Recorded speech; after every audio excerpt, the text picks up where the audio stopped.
it earlier, Attorney Nepo, the right of reply is a separate issue. Itong freedom of information is public access to information that is documentary in nature, no? What's that got to do with the right of reply? Nothing. Now, if based on the documentation, I see, gumawa ka ng kalokohan dito because the documents prove it, aba, what right of reply do you have? Either you have violated the law or the rules, or you didn't. But if it is plain on the evidence here that you did, and even assuming that there are issues, mas lalong kailangang magtawag ng hearing para mapag-usapan kung ano man yung issues na yun. But the problem is, the chairman has deferred and promised publicly, first on August 7, did not do it. Second, on October 15, did not do it for lack of room in Congress. Wala daw kwarto. Wala daw kwarto. Sabi nga daw ni Congressman Tanyada doon hindi sila bigyan ng kwarto para mag-meeting. No, in fact, Rep.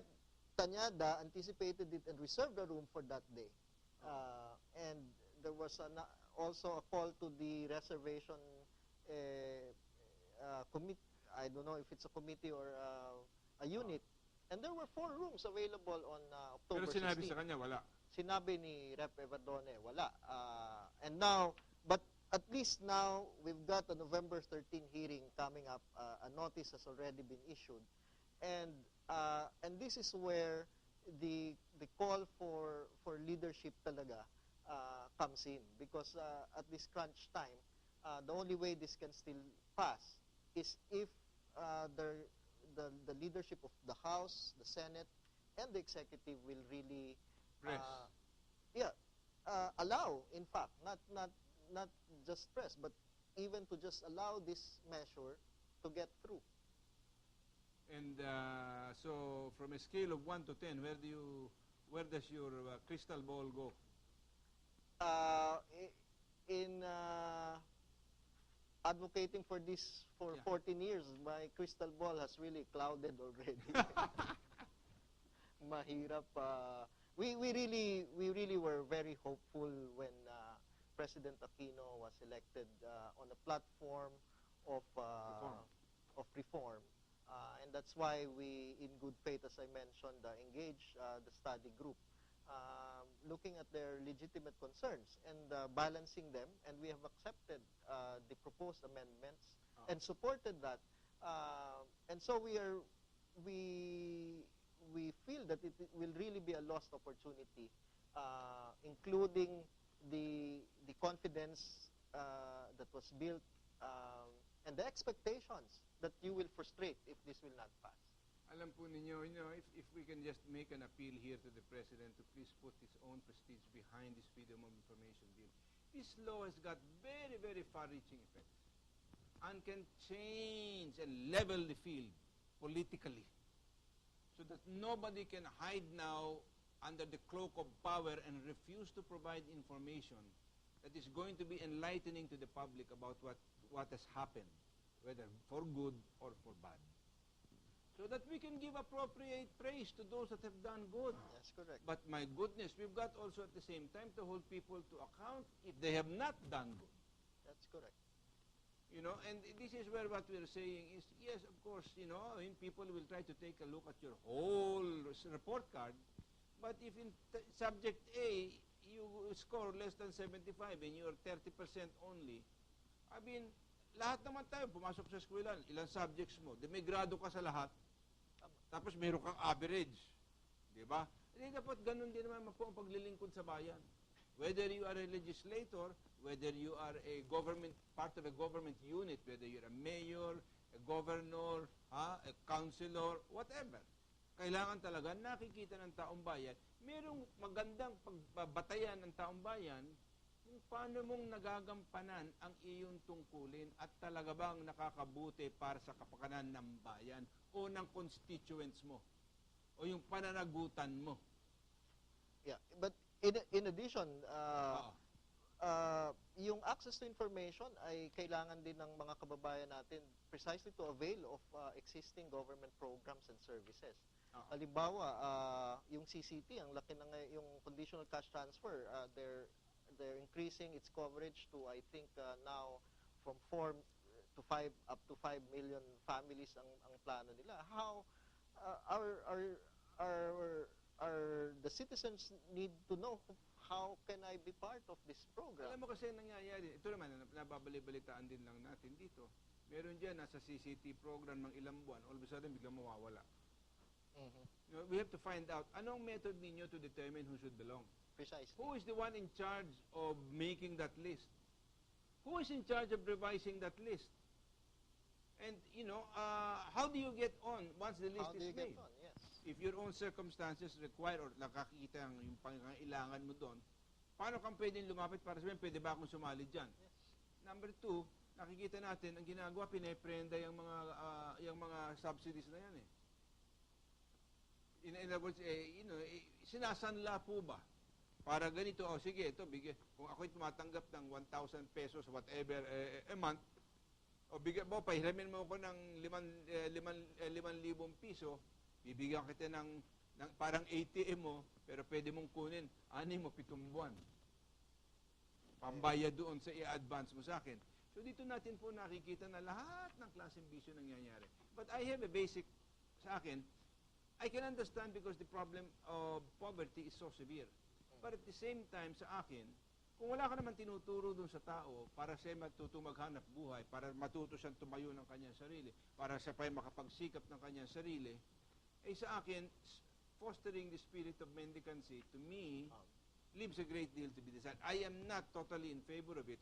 In other words, except as an interim measure. Sige, bibigyan kita ng ganito, pero magsikap ka. Pag wakita kung wala kang pinagsisikap dito para kumita, well, aalisin kita. Ang isang merong kasama, kaya nga conditional, at maganda naman yung halimbawa, yung pagpapaaral, because the attendance in school, talagang that is strongly correlated with an ability of an individual ngayon to get gainful employment. No, sa akin, it's not the education of the kids that I'm talking about. It's the parents. That's correct also.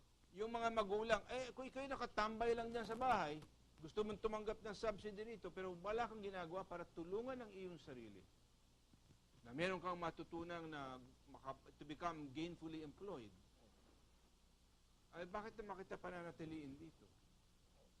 Yeah, that's another question, how long this... And then, you know, pag nakita ko na ikaw wala ka namang ginagawa para tulungan ang sarili mo, basta gusto mo lang kumulekta buwan-buwan at tapos magkamot ng tiyan, something is wrong with the program. Now, do you think this is something that DSWD can effectively look at? 4 or 5 million people? Or families, or whatever you want to call it? You know, it's really taxing the imagination to find out how that can be done with any degree of effectivity.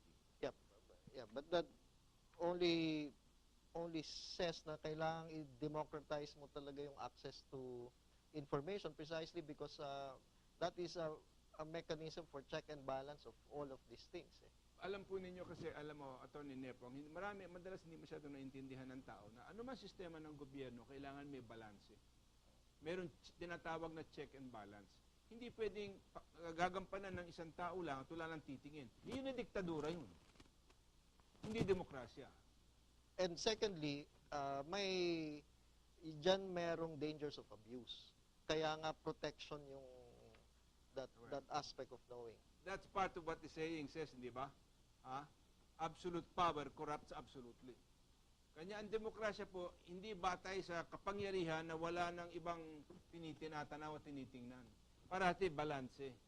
This is why the strengthening of the Commission on Audit, the ability of the Commission on Audit to look much more deeply and broadly towards a lot of things is so very important.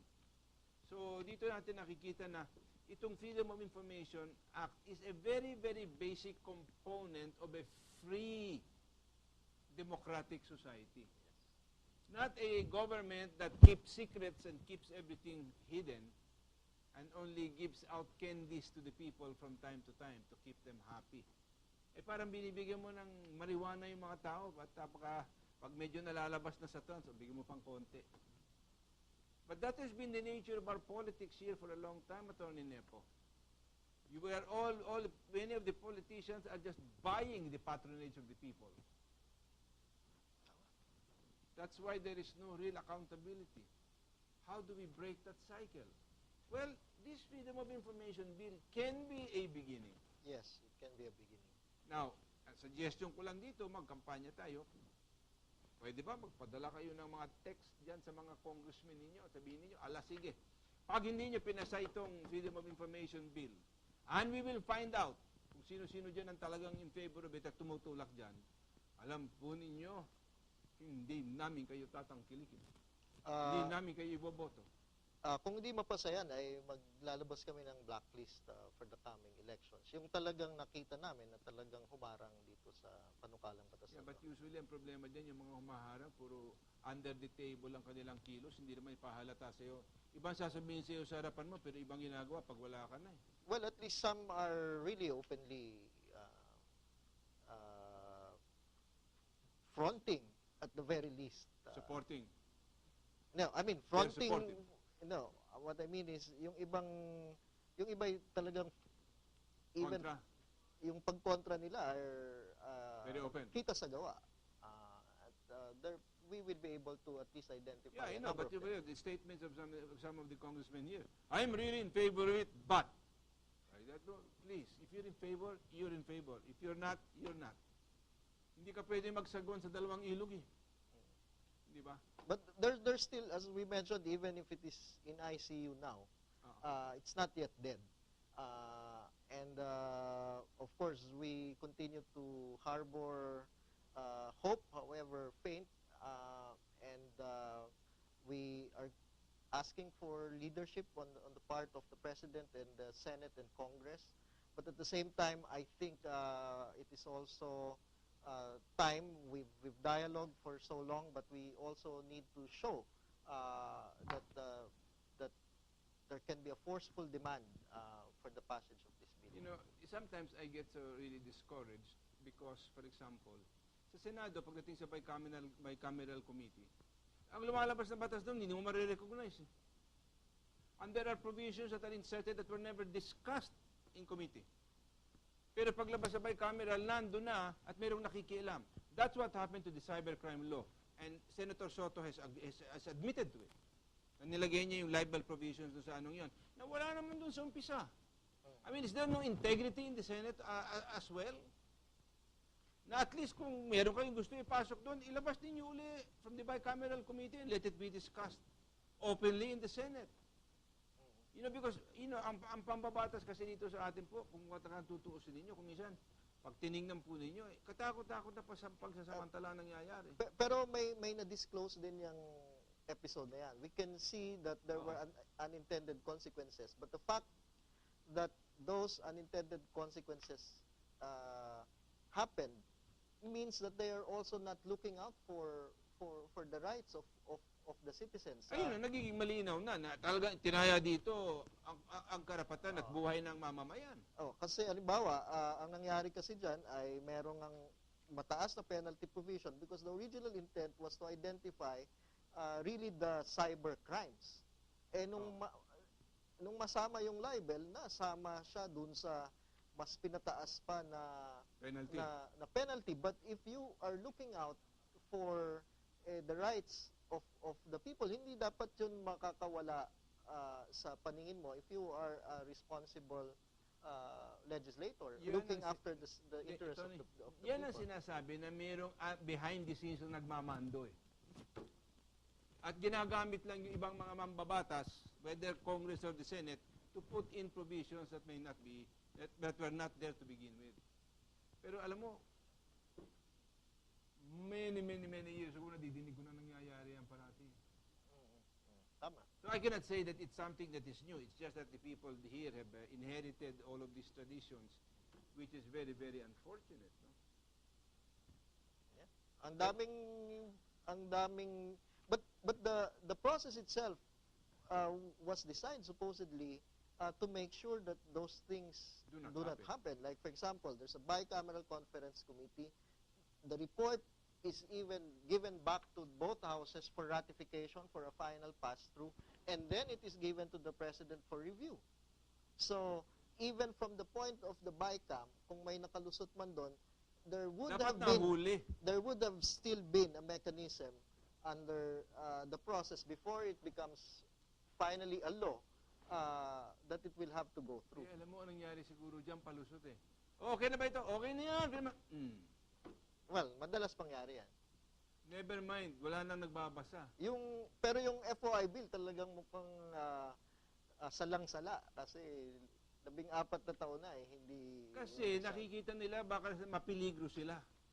Kanya sinasala nila, ayaw kong ma-technical dito eh. So I want the provisions to be so broad or so unclear na makakakita ko na pwede akong lumusot. Pag ako'y if I'm caught in the act almost, even after the fact, meron akong way of escape. Alam mo, survivalist sa mga politiko natin eh. Di ba? Well,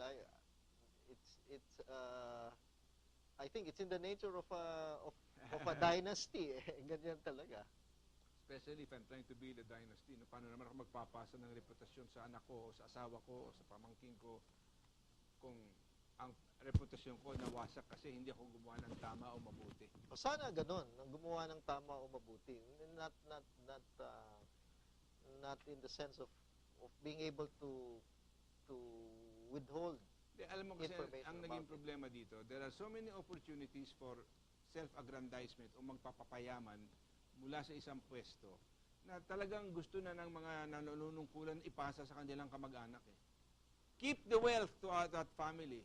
Pag-aari natin ito. Kanya, yung dynasty will never, ever, ever get defined.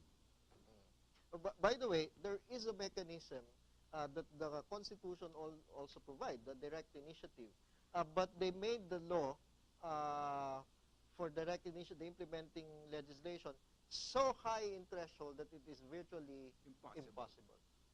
Well, in other words, ito nga nakikita natin na kung minsan napakahirap talaga maglagay maski na ng sandigang batas ng isang bansa na kung mga nasa pangalan yan o nasa kamay ng mga matatalino at tusong mga abogado o mamambabatas, marami tayong, ang ordinaryong mamamayan, maraming bagay na hindi nakikita na nilalaman ng salita eh.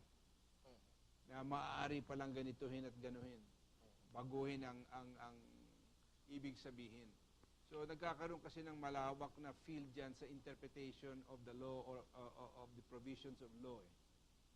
Kanya dito, that's when you look at both the spirit and the letter of the law. Pinagtitingnan mo pareho, and they don't necessarily say the same thing. Yes, that's correct. Diba? So ito nakikita natin na kung minsan talagang napakahirap. But I think I would rather live with the risks of that in a democratic framework, provided there is a mechanism that can hold public officials to better account for their actions and their expenditures. Precisely, balancing at protection of citizens. Alam mo, binabaligtad ang nang-aabuso ay ang mamamayan. Binabaliktad yung istorya. The fear of abuse of citizens when in fact the power is not with the citizens, with them. And in fact, it's just a protection that we are asking. Alam mo kasi, ang problema dito, hindi ko aalisin na kung minsan, or maraming madalas, ang mga mamamayan, gumagawa na rin ng kanilang paraan, gumagawa na silang pararemedyo para, dito. Kasi ang naging bahagi na ng kultura natin, yung pagsasamantala. So kung nandito ako sa ganito, pwede ako magsamantala dito, talaga magsasamantala na ako. Kasi walang halimbawa na nanggagaling sa mga namumuno eh. Nakikita nila na kalalasan na masyadong makasarili ang mga motibo ng mga taong nanunungkulan. Yeah, pero nabanggit mo kanina na yung how things can contribute and how things can become a start. At sana ito nga ay umpisa. Alam mo, kahit yung sa India 2005 na ipasa, out of a long struggle then of citizens, and now it's a very vibrant law, but it's far from perfect. Far from perfect, at talagang pinipilit pa ring salungatin ng marami. Well, hindi lang salungatin, pero kita mo din na it is become a basis for even gradual, because it has been an instrument for people also to engage the government. So Napepwersa ang gobyernong magpaliwanag eh. talagang may gradual incremental, but we have to start somewhere, and our hope really ay sana ay in this administration of where it was promised and where running on a frame of reform and righteous path, ay ngayon nga natin inaasahan ng mas masidhi sana ito na maipasa.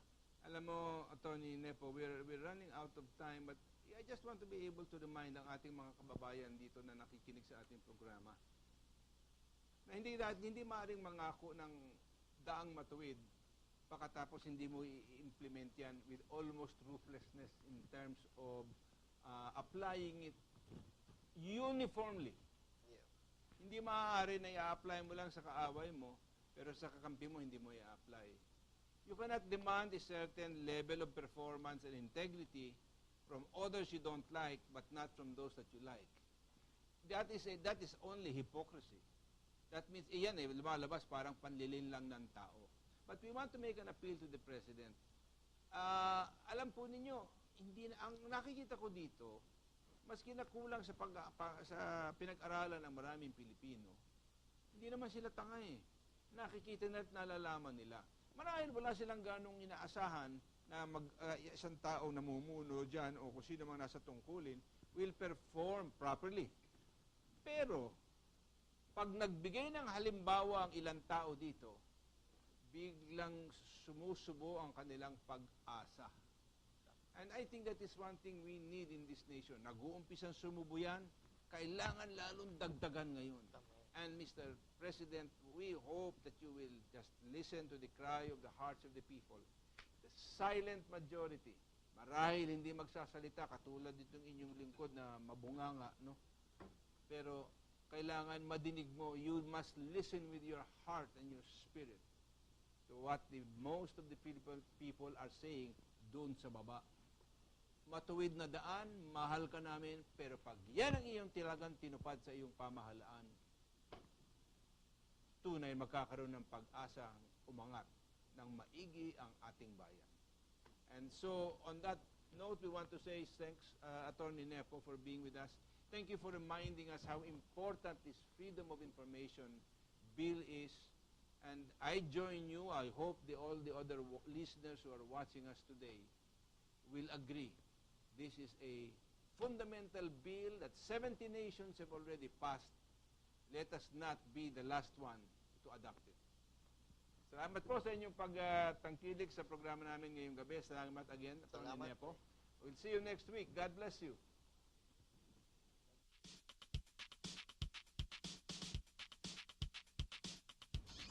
Magandang gabi po sa inyong lahat. Welcome to our show, Heart Beat. Ay, marami pong salamat. Marami rin yung lalaki, ayaw rin ng divorce.